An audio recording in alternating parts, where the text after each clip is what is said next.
माँ अस्पताल में बेड पर माँ अस्पताल में एक बेड पर पड़ी थी। अस्पताल के बरामदे में उसके दो बेटे और एक बेटी चिंता में टहल रहे थे।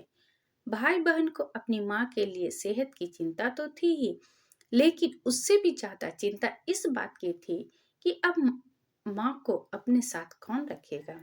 जब तक माँ स्वस्थ थी वह इन तीनों से अलग अपने पुराने घर में रहती थी, लेकिन अब ऐसा करना खतरे से खाली नहीं होता और ऐसा करने से समाज में तीनों बेटे बेटियों का नाम भी खराब होता।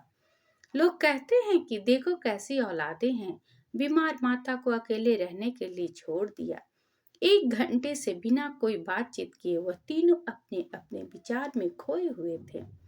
फिर बहन ने चुप्पी तोड़ते हुए अपने बड़े भाई की तरफ देखते हुए कहा, भैया आप बड़े हैं इसलिए आपका कर्तव्य है कि माँ को जरूरत के समय आप रखें और उनकी देखभाल करें। छोटी बहन की बात सुनकर बड़े भैया ने पहले अपनी पत्नी की ओर देखा और बोला, मैं इस बात से बिल्कुल इनकार नहीं करता कि बड़े होने के नाते मेरा माँ की देखभाल करने का कर्तव्य है, लेकिन तुम तो जानती ही हो कि मैं और तुम्हारी भाभी दोनों ही जॉब करते हैं। ऐसी हालात में माँ के साथ किसी न किसी को हर वक्त उनकी देखभाल करने के लिए उनके साथ रहना पड़ेगा, जो हमारे लिए बहुत मुश्किल हो जाएगा।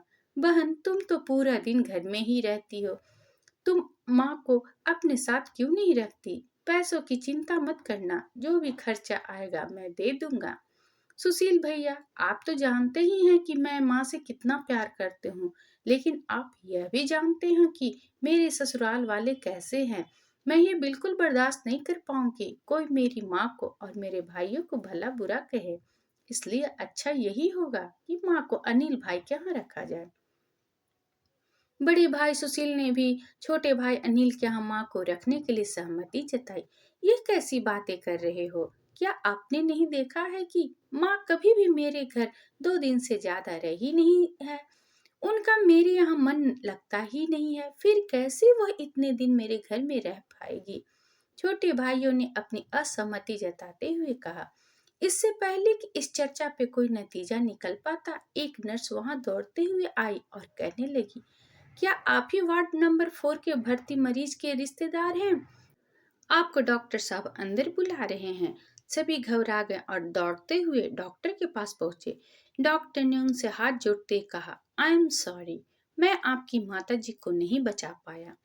डॉक्टर की इस खबर ने सबके चेहरे पर झूठी मोटी दुख की परत तो चढ़ा दी थी, लेकिन सभी के दिल के किसी कोने में इस बात की खुशी भी छुपी हुई थी कि अब उन्हें माँ को नहीं संभालना पड़ेगा और माँ की वजह से उन्हें परेशान नहीं होना पड़ेगा।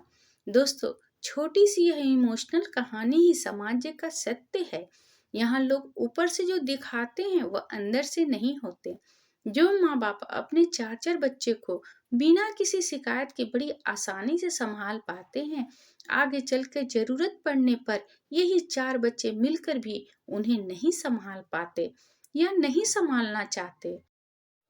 बच्चों को यह बात नहीं भूलना चाहिए कि जैसा वो बोएंगे वैसा ही तो काटेंगे। अगर आज वह अपने माँ बाप के साथ बुरा बर्ताव करते हैं तो उन्हें याद रखना चाहिए कि उनके बच्चे भी बड़े होंगे और वह भी बूढ़े होंगे। जो उन्होंने अपने माँ बाप के साथ किया है उनके बच्चे भी उनके साथ वही करेंगे।